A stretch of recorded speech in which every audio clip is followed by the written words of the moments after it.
Hello everybody, my name's Brad Rao. One of my students is working on Danza Brasilera by Jorge Morel. I thought I would make a video going over some of the thoughts that I have. So we talked about this last week. I'm just going to very briefly go over an exercise to kind of break us into this samba rhythm. So first, my ring finger is on the second string, middle on third, index on fourth, thumb on fifth. I'm going to hit all four together 4 times, and then just thumb and fingers. So it's going to go 1 and 2 and 3 and 4 and 1 and 2 and 3 and 4 and 1 and 2, 3 and 4 and 1 and 2 and 3. That's to get good at syncopation. Now I'm going to change that where my thumb is only going to play on the first and third beat. 1, 2, 3, 4. 1 and 2 and 3 and 4 and 1, 2, 3, 4. 1 and 2 and 3 and 4. So then we want to get good at that. This is just teaching us to tell the difference between when we're playing the downbeats and when we're playing the upbeats. Finally, I'm going to be playing alternating from the A to the E bass note. 1, 2, 3, 4. 1 and 2 and 3 and 4 and 1, 2, 3, 4. 1 and 2 and 3 and 4. So that's a good way to break us in. So the chord on the A section here, the important thing here is we have to remember we have 2 different hand positions. I like to call this the A hand position, where my hand is curled like this, and then the C hand position where my fingers are rotated like this. So the first chord is my fingers are slanted, my hand is rotated like this. And then for the second chord, I'm going to rotate my hand. Notice that most of it is my hand moving, rotating, and then maybe my elbow coming in. So we just want to get good at this. I like to strike this all with my index finger. Give it a little bit of a kick. I don't think that's powerful enough.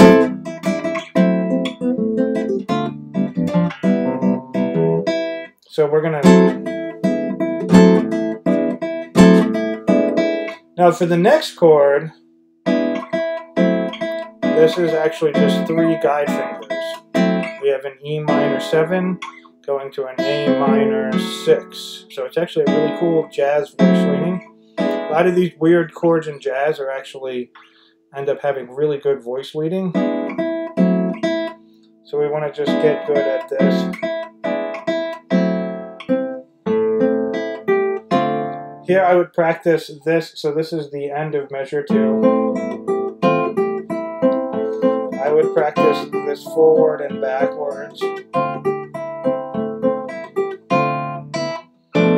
Here's another chord. So this bar chord, I'm pretty much in what I would call scale position, so my hand is lined up. For this next chord, I'm going to rotate. So I would just work on this transition.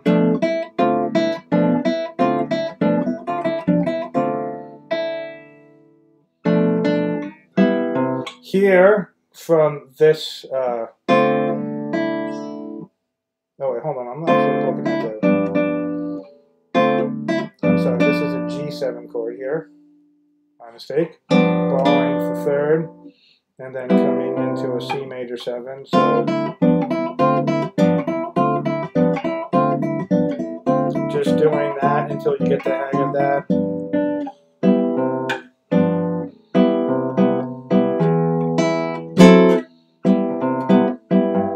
So that's something to get good at that first line.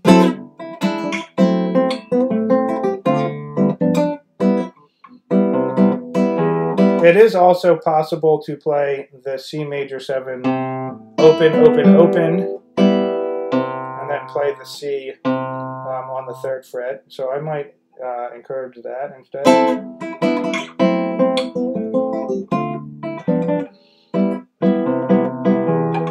That has a darker sound.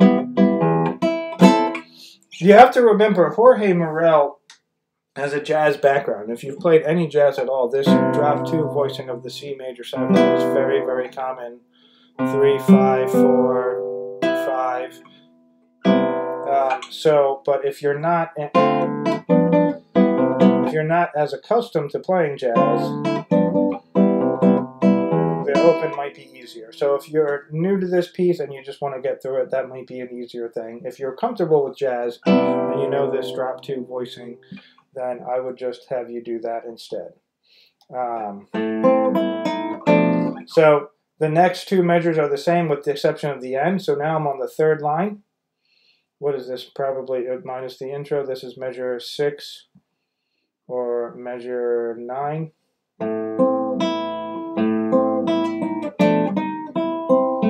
I would practice forward and backwards.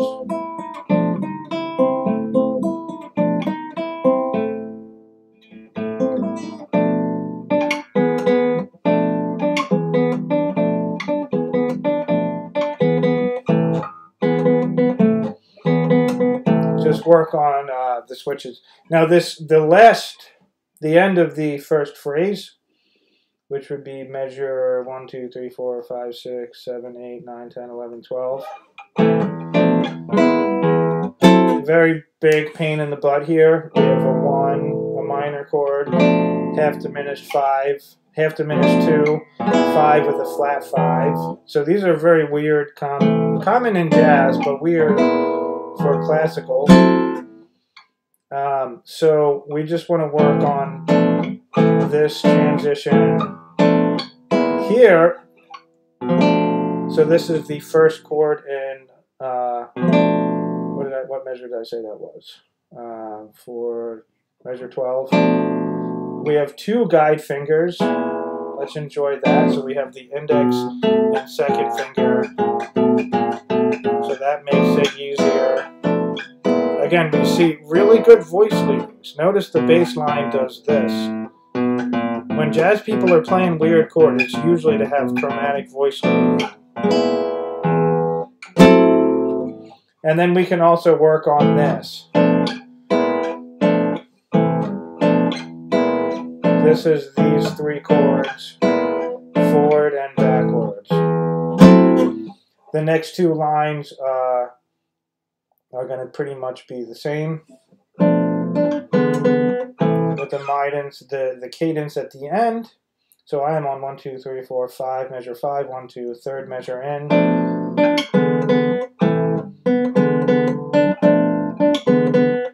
I would work on that. The scale part here is actually not that hard. So I know that my student didn't get to this yet, but let's walk through this. So what I'm going to do is I'm going to start by grabbing an A minor chord. I'm going to do most of this all with thumb, index, middle, thumb, index, middle. Then I'm switching over to the 4th string. This is a D minor shape. So here, if I was playing a D minor chord, this is how you typically play a D minor chord. Playing it with the pinky. Since this note F, I'm going to add this note F here. So I'm doing 3, 2, 3, 1. That's a D minor chord. If I slide it up, D minor, E minor, F minor, G minor, A minor. This is the chord that we're going to switch to. So we want to practice. So this is the, where is this even happening? This is the last 3 notes of the 1, 2, 3, 4, 5th line, last 3 notes, playing the C on the 2nd string, open E, and then I'm playing the same C on the 4th string, 10th fret. You just want to get good at that, and then from here, 1 finger at a time, grabbing the D minor.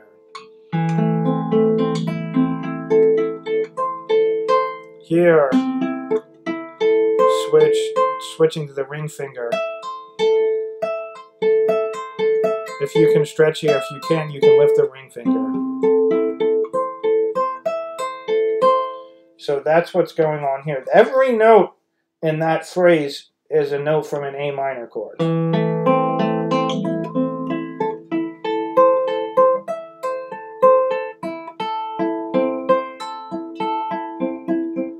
Let's take a look at the second to last line, second measure. pulling off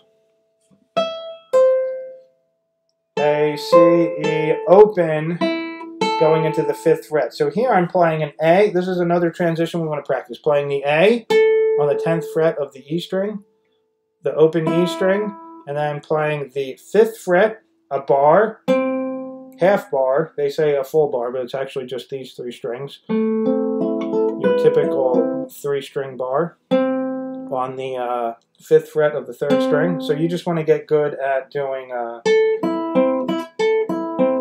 ring finger, bar. Notice that all of these changes are using open strings, making this piece very idiomatic. It's very obvious that Jorge Morel was a guitar player using the open string.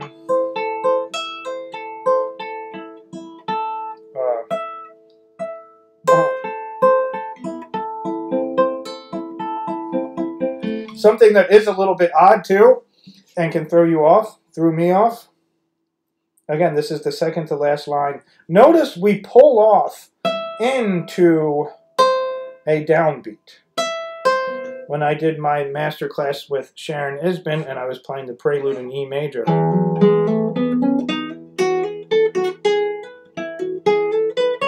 she pointed off that you always want to hammer on from a strong beat into a weak beat instead of this.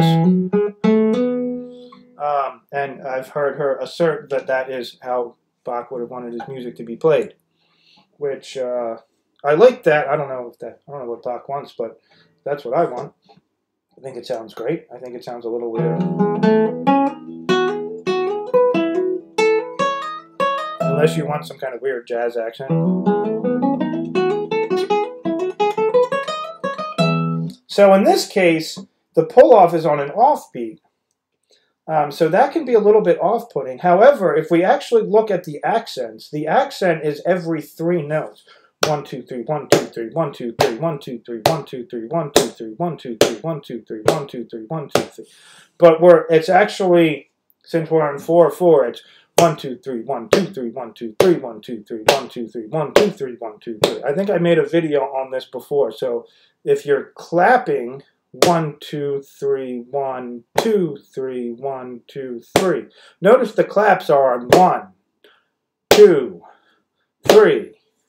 1 dot dot dot 2 dot dot dot 3 dot dot dot 1 2 3 1 2 3 1 2 3 1 2 3 1 2 3 1 2 3 1 2. So kind of a polyrhythm. It makes it even weirder that he's starting on the upbeat, but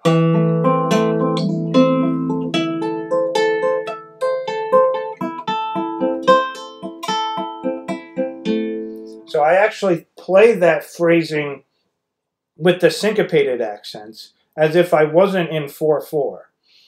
So there's a lot of things that happen here where I call paying back. So it almost sounds like we're in 3/8 for a little bit. If I just were to play this for a student, 1 2 3 1 2 3 1 2 3 1 2 3 1 2 3, you would think I was in 3/8. But then there's the extra notes at the end, which kind of pays the payback. Actually, the extra notes are in the middle, which is even more interesting. Now, the last line is actually probably one of the easiest lines in the piece, although it sounds really cool. Here we have an out-of-order chord. So the A is going to be played on the 4th string. Normally the A is here. We use the 5-fret rule. If we go up 5 frets, we can play the same note here. And then the C is going to be played, normally the C is played here. We go up 5 frets. We play it on the 5th fret and the 7th fret. So this is 4th string, 7th fret, 5th fret, 3rd string. That's the out of order chord. You might recognize that if you're a Fish fan. And then just follow the arpeggio pattern that he wrote underneath.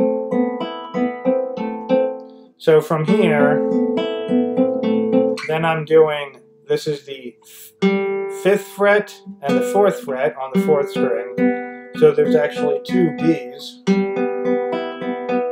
Slide that chord down. Now we're on the 3rd fret to 2nd string.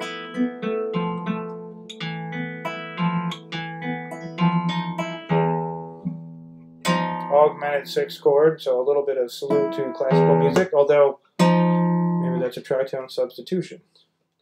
Don't worry about that unless you're a jazzer. So actually, I think this part would probably be easier to figure out backwards. It's very easy to figure out what the 3rd measure of this line is. F major 7, sharp 11. And then we realize that the next chord is sliding up. And we realize the next chord is sliding up again, except that's a major note. We want the minor note, so we go to the 5th fret, which is again very similar to our A minor shape.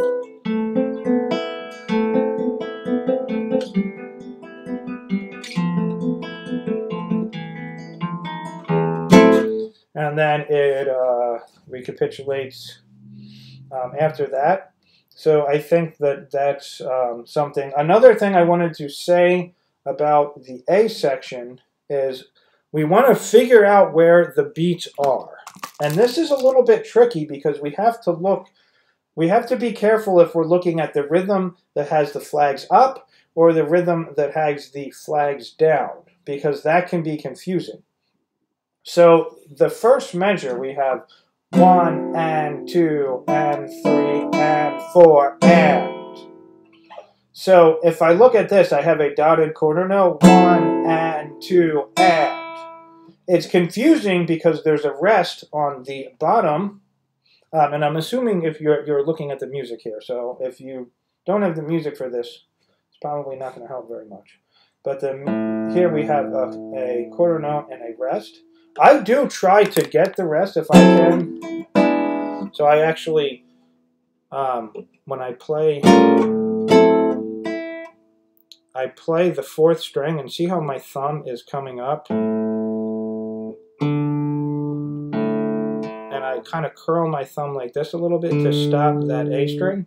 I actually really think the rests are very effective.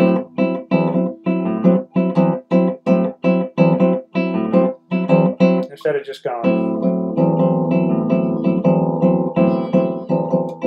I suppose you could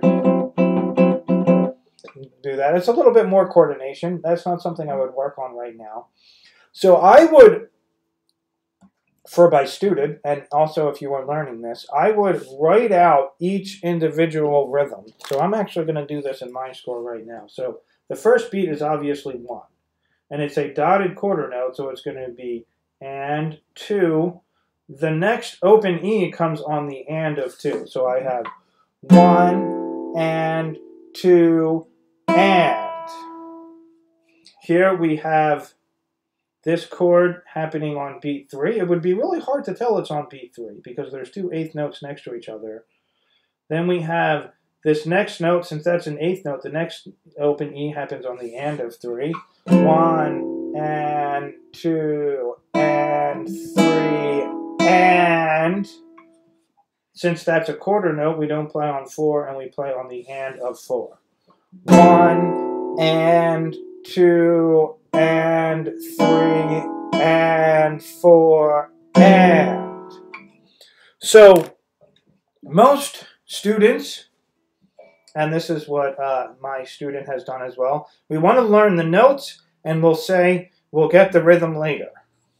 And also we have a lot of people who have trouble with rhythms.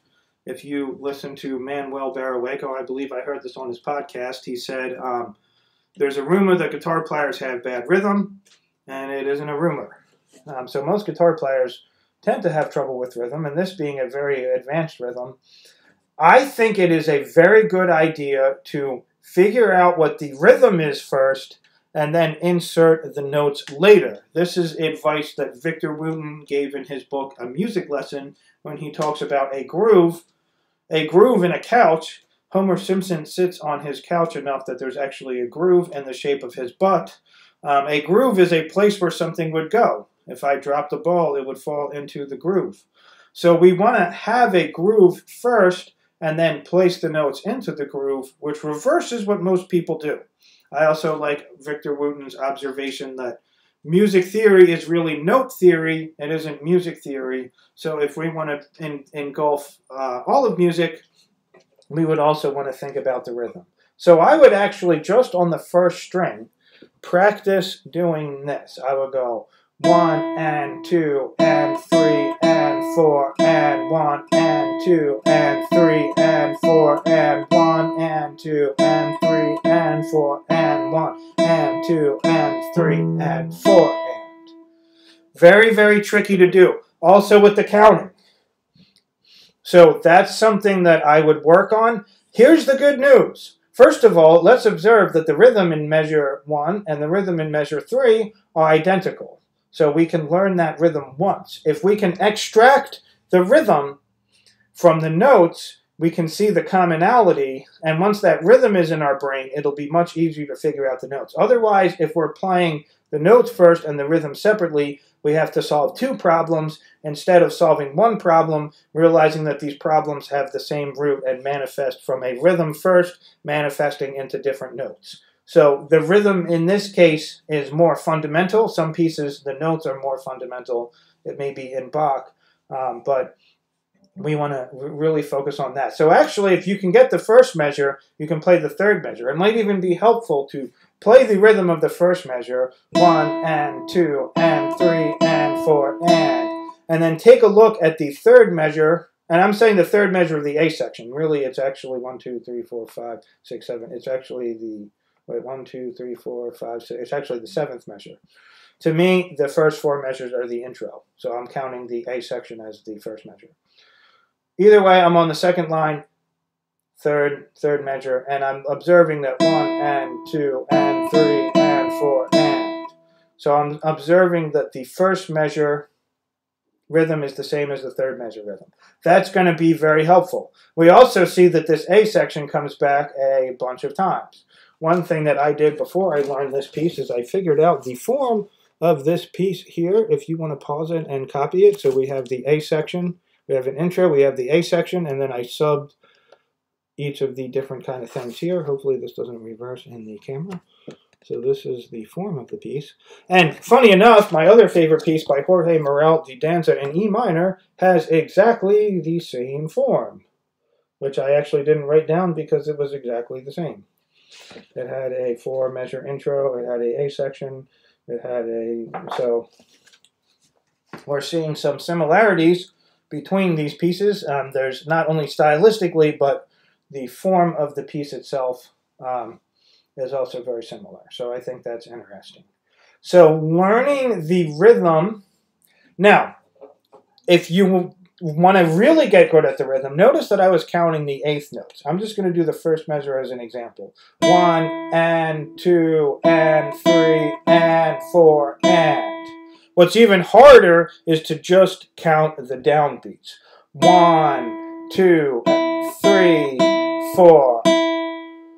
So that is a little bit tricky. But if you can do the first line counting just the downbeats, 1, 2, 3, 4, 1, 2, 3, 4, 1, 2, 3, 4, 1, 2, 3, 4.